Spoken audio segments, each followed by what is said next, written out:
Watch your job. Maxine Waters wants to impeach every Republican from president to dog catcher. The NFL and Nike continue to get woke and go broke despite fake news to the contrary, though they both are getting some unlikely financial help from President Trump. We will explain. Then, after another knife attack in Paris on Sunday night, we ask on this anniversary of 9/11, has the West learned anything in the 17 years since those awful attacks? Finally, John Bolton defends the nation state while Democrats promise to tear it down.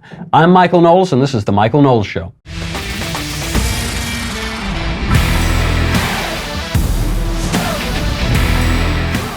So much to get to today. First, I have got to thank a sponsor, Lending Club. Oh, is Lending Club good? For decades, credit cards have been telling us, buy it now, pay for it later, and then they charge us that crazy high interest that gets out of control fast. I'm telling you, if you have an unexpected improvement you've got to make around the house, I remember this, houses are always breaking down, they're just a money pit, or you want to pay off some very high interest credit card debt, you should do it the smart way and use Lending Club because you can really lower those interest rates. Since 2007, Lending Club has helped millions of people regain control of their finances with affordable, fixed-rate personal loans. No trips to a bank, no high-interest credit cards. Just go to lendingclub.com, tell them about yourself and how much you want to borrow, pick terms that are right for you, and if you're approved, your loan is automatically deposited into your bank in as little as a few days. This is helpful for me because Ben doesn't pay me. It's the #1 peer-to-peer lending platform, over $35 billion in loans issued. Go to lendingclub.com/Knowles, K-N-O-W-L-E-S. Check your rate in minutes, borrow up to 40 G's. lendingclub.com/Knowles, K-N-O-W-L-E-S. Borrow up to $40,000. lendingclub.com/Knowles. All loans made by WebBank, member FDIC, equal housing lender. Okay. There is so much to get to today on the 17th anniversary of 9/11, and a lot actually in political news that ties into that, both internationally and at home from the Trump administration. So before we get into that, because I really want to spend some time going into what we've learned in the last 17 years. This is a very emotional day for a lot of New Yorkers. I'm a New Yorker, for a lot of Americans. Before we go into that, into the analysis of the day, I want to run through the political news because there's still a lot of that going on, and sometimes politicians tried to hide little political and campaign actions in bigger news cycles like this. So, in politics, the squeaky wheel gets the grease, and the squeakiest wheel in our politics is probably Maxine Waters. If I can't tell. I think she's the squeakiest wheel in the Democratic Party. So this came out yesterday. We talked about it a little bit at the end of the show. Maxine Waters has her strategy for the midterm elections. Here she is. And I said, if you see him anywhere, if you see him at a restaurant, if you see him in a department store, even at a gasoline station, just tell him you're not welcome here or anywhere. They say, Maxine, please don't say impeachment anymore. And when they say that, I say impeachment, impeachment, impeachment, impeachment, impeachment, impeachment. I think that's because that's all Maxine Waters can say is impeachment, impeachment, impeachment, impeachment. And I'm starting to get the feeling, correct me if I'm wrong, I'm starting to get the feeling that Maxine Waters doesn't like Republicans very much. You'll remember Maxine Waters very famously or infamously said when all of these Democrats were going out harassing Republicans, members of the Trump administration, she said, you bet you better go harass them. Go harass them at restaurants, go harass them at the bank, go harass them when you see them on the street. And she's doubling down on that here. She's saying, absolutely, go out there and harass them. Later on in that fundraising speech, she said, I wasn't threatening Trump supporters there, but I threaten them all the time. I threaten them all the time. So this is her strategy going into the midterms. Impeachment, impeachment, impeachment. And I actually can sort of understand this strategy because what they're saying is, well, we can't really run on policy. The policies are all going very well. So what we're going to do is run on the personal grotesqueness of the president. We're going to say, you don't want him to be the president anymore, so elect us and we'll impeach him. Because if the Democrats get a majority in the House, they're going to impeach the president. If they get a majority in the Senate, or a big majority in the Senate, then they'll convict the president and remove him from office. Okay, so that I can sort of see how that works. But the reason that I think Democrats are actually running a little scared here, that maybe that generic ballot for the midterm elections is not going as well for them as all of the expert pollsters are telling us that it is because of this next strategy they keep calling for the removal of from office of the president for the 25th Amendment because the president is apparently crazy. Here's Sarah Sanders addressing this issue. What does the president make of all of this talk of the 25th Amendment and some of what he hears on media outlets regarding the word crazy talk. It seems like there's a lot of talk about that on many of the mainstream media outlets. I think we would say that it's about as ridiculous as most of Bob Woodward's book.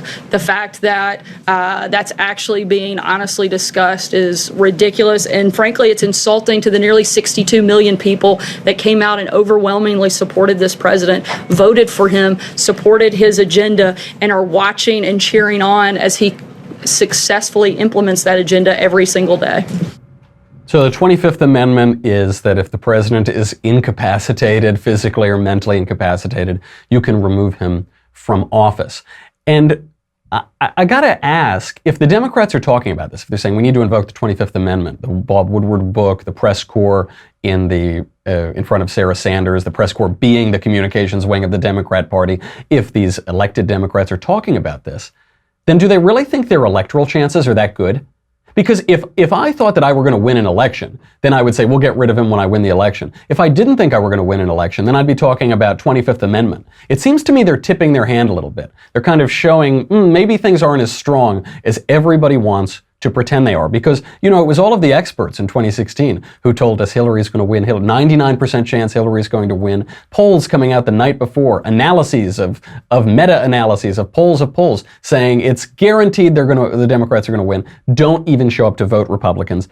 And then what happened? It was a pretty landslide victory in the Electoral College. So we hear Maxine Waters saying, run, impeachment, impeachment, impeachment. There's supposed to be a legal basis of impeachment. You have to charge the president with a crime. And so far they haven't done that. Collusion is not a crime. We don't even see evidence of collusion. There's not, sending mean tweets is not a crime. Not being very nice to Joe Scarborough and Mika Brzezinski, that's not a crime. So they should provide a crime, but even if not, even if it's just a purely political matter, if they thought they were going to win, they'd just run on that. I don't see it. And by the way, I don't know if the Democrats know this. If you impeach Donald Trump, then you get Mike Pence. Do they like Mike Pence? What are they going to do when Mike Pence comes around? He's a very normal conservative. He doesn't tweet all the time. He's an Indiana conservative. Maxine Waters actually provides the answer on what they're going to do if they finally get their wish. They impeach Donald Trump. Here is what they will get with President Pence.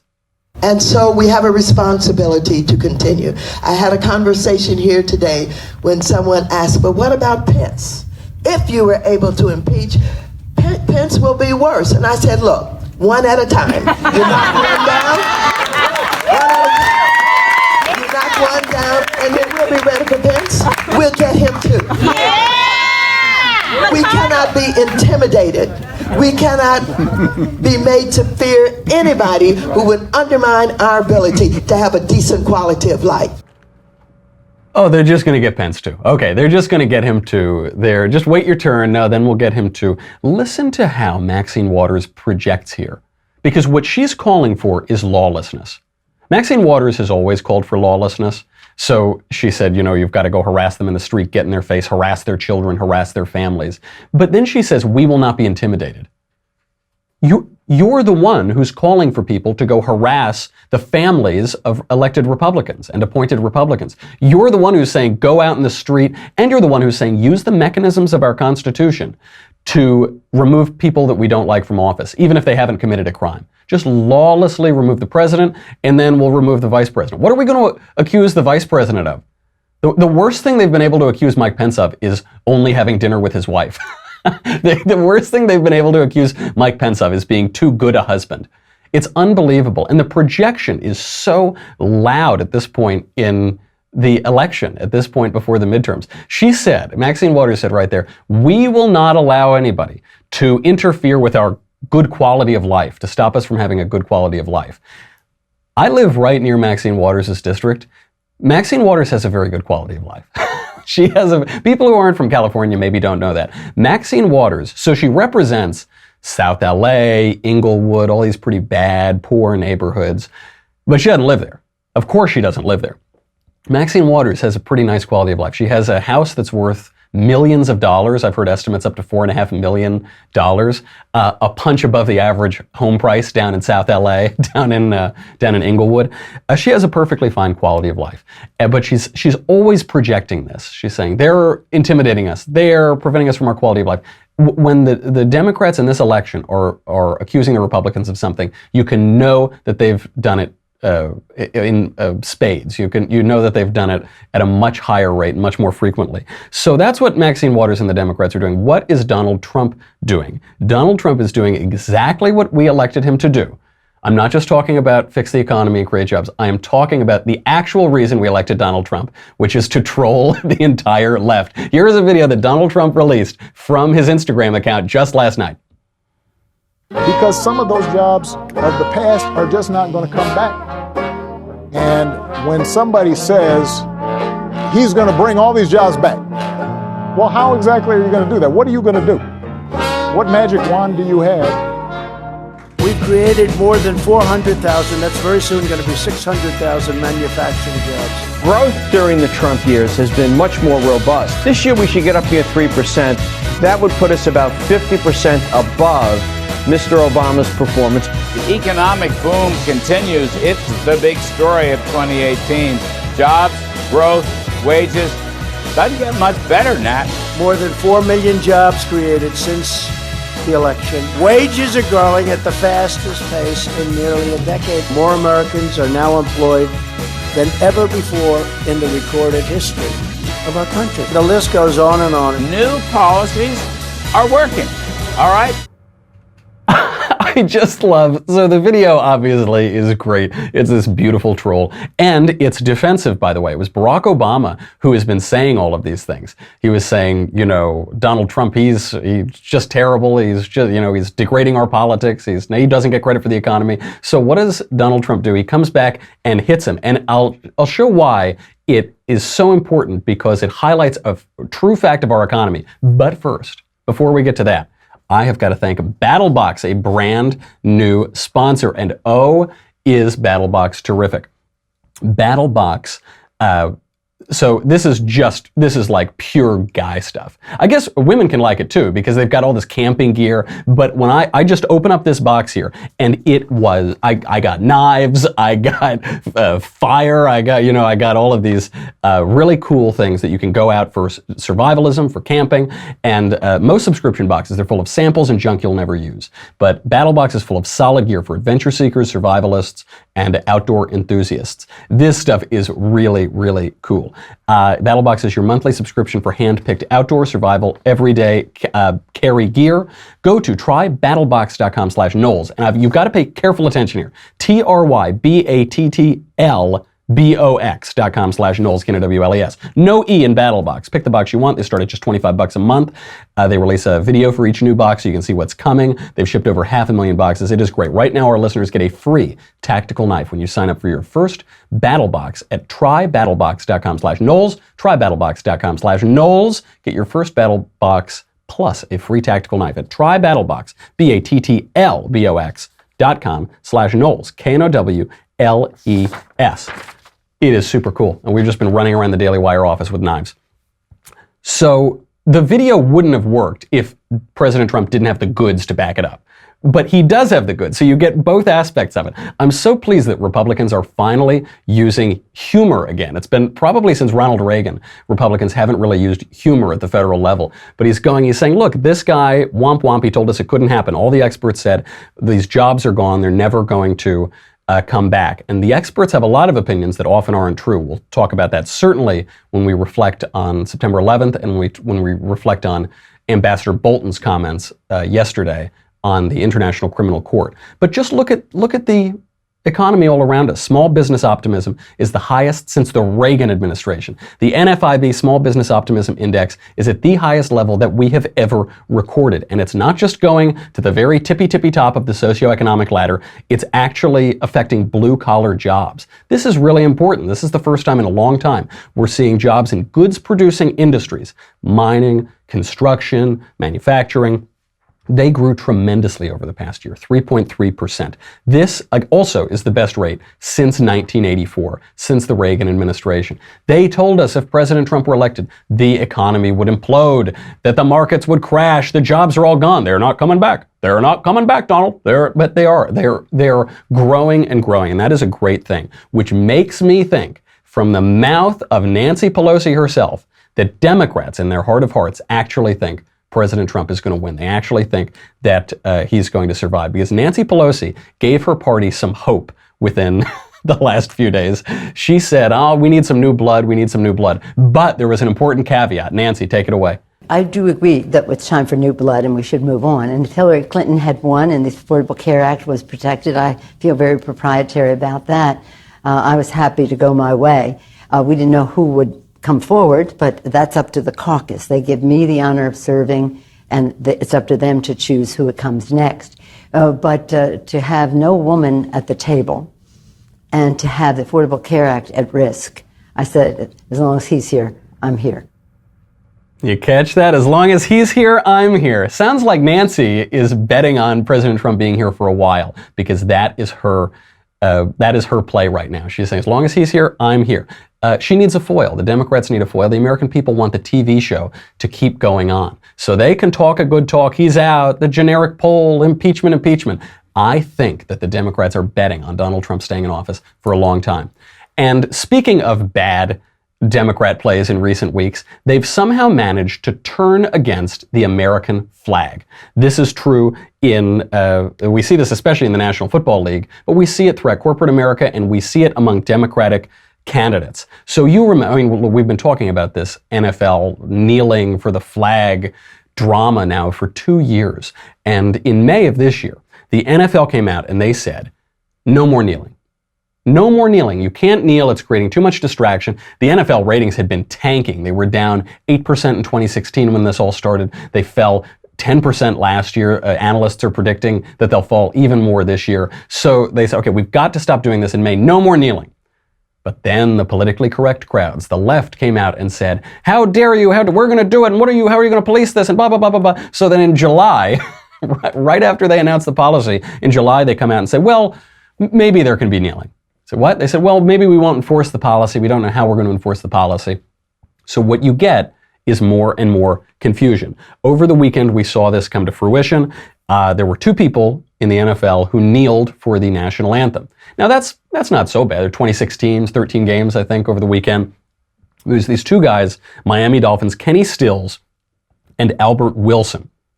But what that really means, even though it's just 2 guys, this is going to keep going on. It's going to keep going on and on and on. The right, obviously, is bashing this. This is a very bad thing. They're protesting the American flag, symbol of our country, and the left is embracing this. So the part of me that is earnestly taking in this information says this is a horrific thing to do.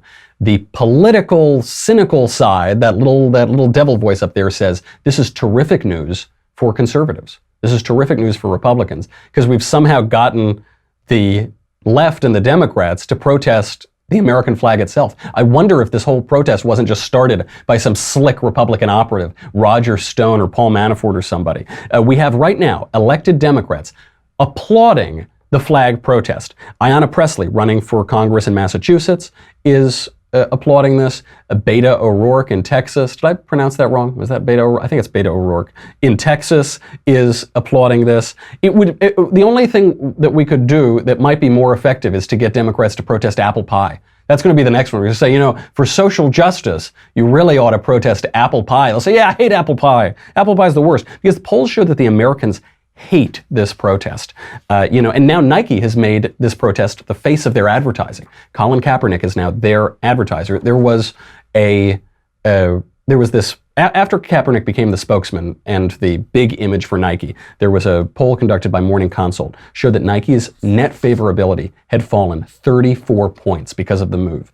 Among Republicans, the favorability fell 70 points, but across all sectors it fell. And then in the key demographics that Nike cynically thought it was going to boost by this, there was no change. And if anything, there was a slight decline in favorability. That includes younger generations, Nike users, black customers, and others. They cynically thought they were going to win over those key demographics, and it didn't happen. Obviously, the NFL ratings have been falling and falling. And the one aspect of this that the left is pointing out, they say Nike's sales were up over the weekend, over Labor Day weekend. That's true, but Nike sales are always up over Labor Day weekend. They were up over Labor Day weekend last year as well. They were up more this year, but perhaps that's because the Trump economy is up. Our economy has jumped dramatically in the last year. We're at record high economic growth. And so it just gets back to the flag. And the left is saying, oh, he's not protesting the flag. He's protesting police brutality. He's protesting the flag. He says he's protesting the flag. Here's Kaepernick in his own words. When there's significant change, and I feel like that flag represents what it's supposed to represent, and this country is representing people the way that it's supposed to, I'll stand. It's the flag. It's about the flag. He says it's about the flag. If he were protesting police brutality, he could protest a police department. If he were protesting some specific policy, he could go outside the government office and protest the policy or protest Congress. But he's protesting the flag, and that is horribly offensive because the flag represents the country. The flag is the symbol of the country, and this country is the greatest country in the history of the world. That's not chauvinism. That's not just my own bias. That's not just because I was born here. It is the greatest country in the history of the world. And Americans find this very offensive when you disrespect the country because of all the sacrifices Americans have made. And no time is this clearer than on September 11th. The greatest country in the history of the world learned a real lesson 17 years ago. And we look around us now and we see that. Just on Sunday night, in Paris, there was another knife attack. It was a knife attack by a young Afghani man. The authorities are saying it wasn't terrorism, or they're not willing to call it terrorism. But there have been many other knife attacks this year that we know are terrorism that have been claimed by ISIS, just in Paris alone. So 17 years after September 11th, has anything changed? Has anything changed in global politics, in domestic politics, in our relations to one another? Since 9/11, 2001, there have been 7 attacks on the United States by Islamic terrorists. I think sometimes we think there haven't really been any because 9/11 was so traumatizing to so many people. But there were attacks at Fort Hood, the Boston Marathon, Chattanooga killed 4 Marines, 1 Navy sailor, San Bernardino, Pulse nightclub, on and on. Many of these attacks claimed by ISIS or done in the name of ISIS. In the European Union, just since 2014, there have been 65 attacks. Just since 2014, the last 4 years. So it seems like not a lot has changed. We're getting all of these attacks again and again, year after year after year. I remember 9/11 pretty well, even though I was very young. I was 11 years old on September 11th. So I was in my 6th grade classroom in New York. All of our parents, basically, most of our parents worked in the city. I was up in the suburbs. And I remember it clearly. I remember the strongest memory I have of that day was President Bush sitting in the Oval Office addressing the nation that night, and he articulated perfectly what we all were feeling. Good evening. Today, our fellow citizens, our way of life, our very freedom came under attack in a series of deliberate and deadly terrorist acts. The victims were in airplanes or in their offices, secretaries, businessmen and women, military and federal workers, moms and dads, friends and neighbors. Thousands of lives were suddenly ended by evil, despicable acts of terror. The pictures of airplanes flying into buildings, fires burning, huge structures collapsing, have filled us with disbelief, terrible sadness, and a quiet, unyielding anger. Disbelief, terrible sadness, and a quiet, unyielding anger. That is precisely what New York felt that day. It's precisely what the rest of America felt that day. It's what we still feel. I've never heard anyone articulate that feeling better than President Bush did in that speech. Because I think a lot of times what we hear is we shouldn't feel that anger anymore. Oh, let's let the anger go away. And let's just come together and okay, don't be angry. But a lot of us feel that today, and a lot of us feel that today because justice still has not been fully completed. There are 5 animals sitting down at Guantanamo Bay right now, 5 animal terrorists who participated in that attack. They have not been tried. It's been battled around. Are they going to be tried at Guantanamo Bay? Are they going to be tried in Manhattan? Are they going to be back and forth and back and forth? They need to be swiftly tried and executed. And President Trump could do a great service to the matters of justice if he were able to hasten that along, because we still feel that anger. We still feel that justice hasn't quite been done. That sense of justice is what President Bush showed us on the pile at Ground Zero after September 11th. He showed us that sense, that feeling of justice. And this is, I think, the one silver lining that we might have out of that. Here's President Bush famously with his bullhorn. I want you all to know that America today is on bended knee in prayer for the people whose lives were lost here, for the workers who work here, for the families who mourn. This nation stands with the good people of New York City and New Jersey and Connecticut as we mourn the loss of thousands of our citizens. I can hear you.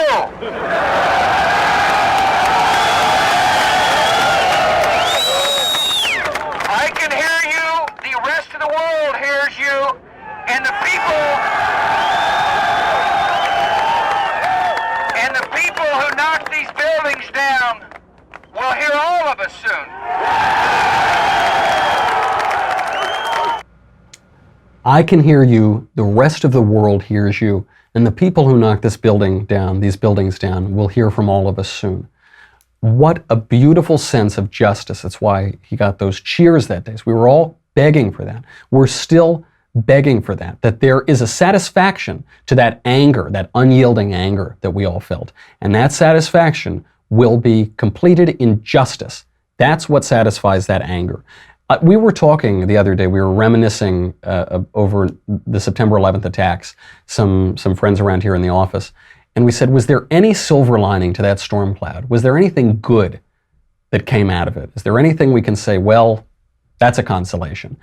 And there were a few things. The country was unified after September 11th for about 5 minutes. It didn't last very long, but it was unified. America really did come together. New York came together, the rest of the country came together, Democrats and Republicans came together after September 11th. I wish it had lasted longer, but that was a real achievement.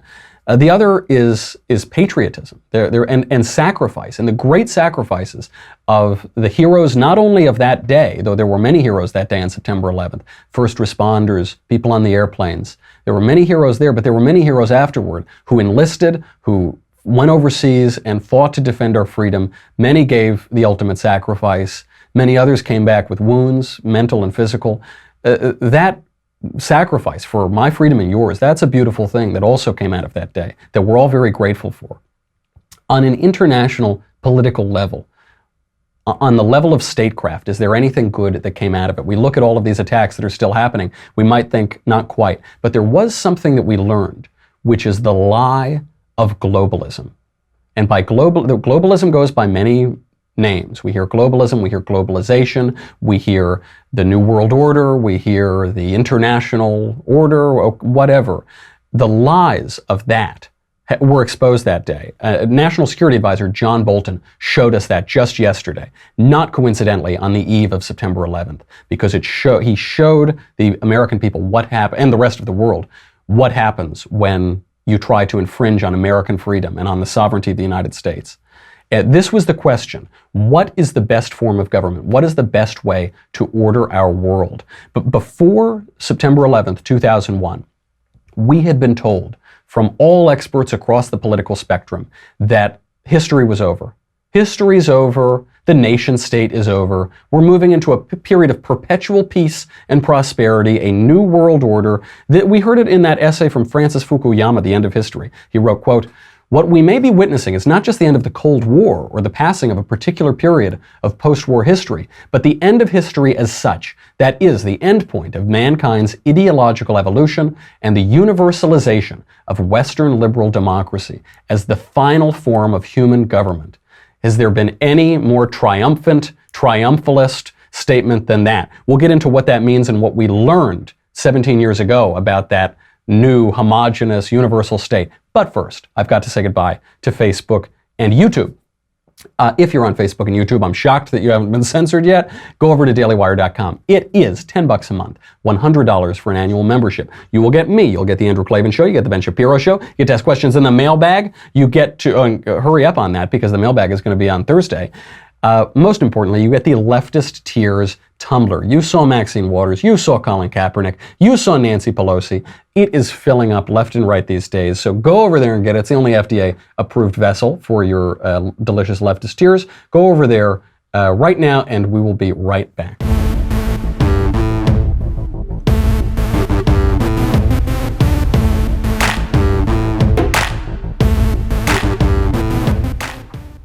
We were told that history was over. And then we learned it wasn't true. History wasn't over. No matter how much we said it, not everybody had to listen to us. We often hear in the United States that some people are on the right side of history, some are on the wrong side of history. Barack Obama would say this all the time. Well, they're on the wrong side of history. They're on the right side of history. Well, history doesn't have sides. There's the moral right, there's moral wrong. You can be morally right and morally wrong, but you can't be historically right and historically wrong. History just comes and goes. On the morning of September 11th, 2001, history was moving in one direction. It was a beautiful day. We had peace and prosperity all over the world. And then that history took a turn that morning. And we learned that history doesn't care about our ideology, doesn't care about our periods of perpetual peace. That won't happen. We learned that some people won't go along with what we tell the whole world to do. We saw this in the form of Islamism, political Islam, imperial Islam, that sees itself as at odds with the West. Not because of anything we did, not because we helped found the State of Israel in the West, not because we helped this nation in the Middle East over this nation in the Middle East, because of who we are and what we believe and the culture that we have and the language that we speak and the land that we live in and the freedom that we have in that land. That's what we learned. 9/11 was not the first time that this ideology of Islamism, political Islam, tried to conquer the West. It goes back a long way. It goes back all the way to the 8th century. It goes back to the Battle of Tours in 732. It goes back to the Battle of Lepanto in 1571. And it goes back to the Battle of Vienna in 1683. Now, why bring up all of this history? It might seem like ancient history, all of these incursions of Islamic empires into Europe to try to conquer Europe, being held back at various points. The reason I bring it up is because history isn't over. History is not alive. Or history, rather, is alive. It's not over. There's no end of history. The Battle of Vienna was won by the West on September 11th, 1683. This is no coincidence. History isn't over, and the terrorists who planned those attacks knew their history. Christopher Hitchens was certain of this. Lawrence Wright, who wrote The Looming Tower, won a Pulitzer Prize for it, was certain of that. There's no end of history. History matters to other people around the world, and we can't tell them not to believe in it because there are two ideas. There are two ideas for the international order: nationalism and globalism. The order in which independent, free nation states get to determine their own destiny, get to govern themselves, have sovereignty, get to live in their freedom with their culture and their language, and global empire. Global empire institutions that date back all the way to antiquity, all the way back to Rome, all the way back to the Holy Roman Empire, and also we see them in supranational organizations today, like the United Nations, like the European Union, like the International Criminal Court, which John Bolton beautifully talked about last night. Nationalism and globalism, we saw that come into conflict 17 years ago, and we're still debating that. We're still resolving that conflict. The 2016 election was in no small part a debate over nationalism and globalism. President Trump made that the hallmark, the center of his foreign policy. Here's President Trump talking about it in 2016. Americans must know that we're putting the American people first again. No country has ever prospered that failed to put its own interests first. Both our friends and our enemies put their countries above ours. We will no longer surrender this country or its people to the false song of globalism. The nation state remains the true foundation for happiness and harmony. I am skeptical of international unions that tie us up and bring America down. Those are your choices. These international, supranational organizations that take away national sovereignty or the nation state. This has been a long-standing debate here in the United States. Basically, after World War II, it seemed that all of the Western world was moving toward this, what has been called the New World Order, the UN, the Kumbaya, everybody gets along. Oh, the system of nation states that we developed after the Treaty of Westphalia, that's over, that's passé. We're in a new world order. But it's nothing but empire, and empire creates serious problems. How are we going to live? Is the United States going to chart its own course, defend its own people, defend its own interests, or are we going to be told what to do and pushed around by various global interests? In 2016, we began to resolve that question. There was a clear articulation of national sovereignty, of nationalism, of putting America first, and the American people voted for that. But the Democrats and the left are still fighting against that, even some areas on the right. We have to debate that. That was the question that was raised after the end of history ended, after the end of history 17 years ago. And we're still debating that now. Our National Security Advisor, Ambassador John Bolton, laid out this argument so beautifully yesterday when it comes to the International Criminal Court. So Ambassador Bolton yesterday was at the Federalist Society. He was giving a major speech on American foreign policy, and he assailed the International Criminal Court, the ICC. A lot of people don't know what the ICC is. The ICC is a relatively new institution. It was founded in 2002, theoretically, to prosecute war criminals. The international, we're going to go in, this supranational body is going to go in and prosecute criminals in various countries, and even if they don't want us to, we're just going to go do it. Now, early on, the United States, Russia, and China didn't sign on. The Clinton administration in 1998 made it seem as though the United States was going to go along with it. President Bush reversed all of that and said, we're not going to go along with it, largely thanks to John Bolton. So in theory, the International Criminal Court sounds great. In reality, all it does is take away national sovereignty. So countries that are advocating globalism, Europe, but parts of the United States, parts of the American political scene, loved the idea of this. John Bolton realized it was awful. Here is Ambassador Bolton assailing it. Today, on the eve of September the 11th, I want to deliver a clear and unambiguous message on behalf of the President of the United States.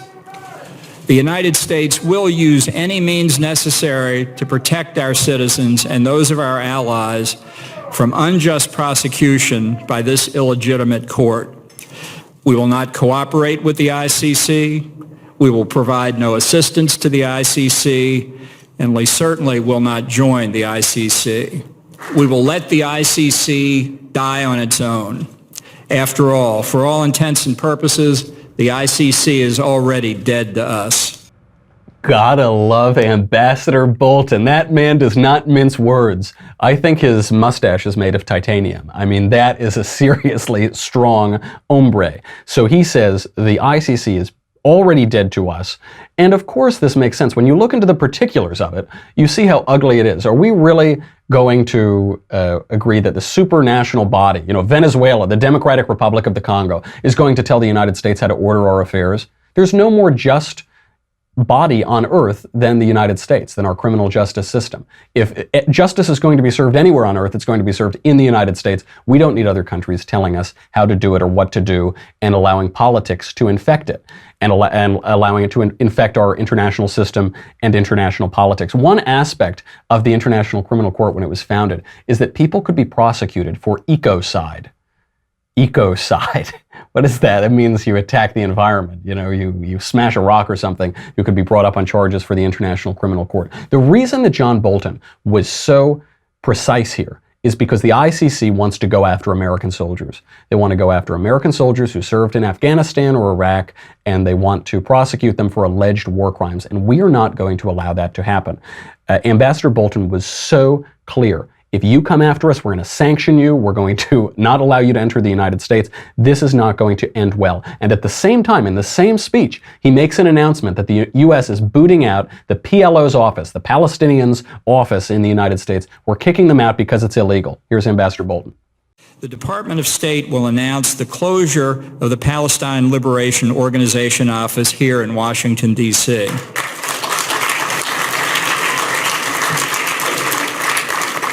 As President Reagan recognized in this context, the executive has the right to decide the kind of foreign relations, if any, the United States will maintain.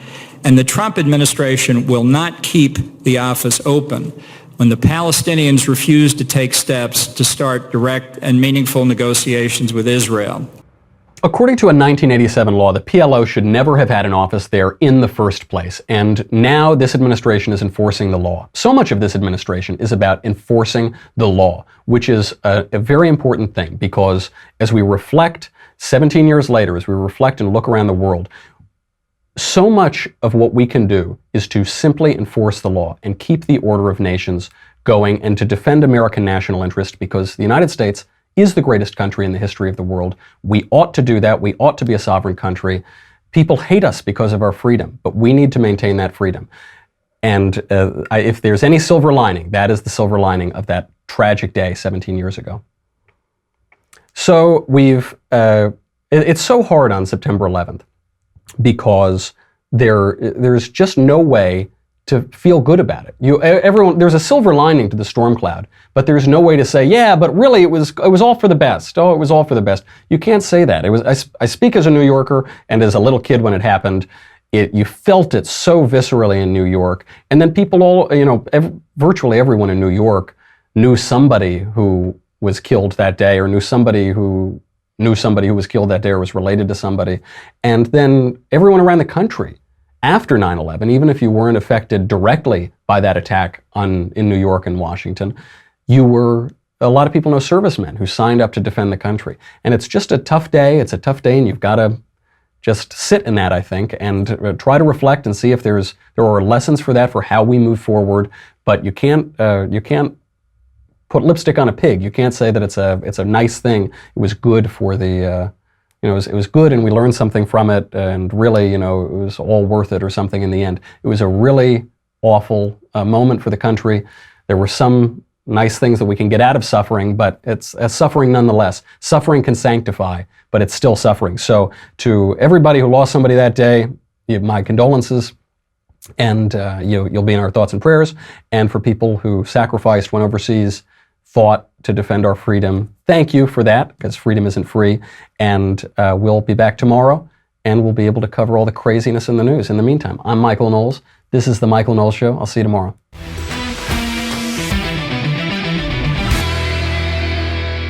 The Michael Knowles Show is produced by Senia Villarreal, executive producer Jeremy Boring, senior producer Jonathan Hay, our supervising producer Mathis Glover, and our technical producer is Austin Stevens. Edited by Jim Nickel. Audio is mixed by Mike Coromina. Hair and makeup is by Jesua Olvera. The Michael Knowles Show is a Daily Wire Forward Publishing production. Copyright Forward Publishing 2018.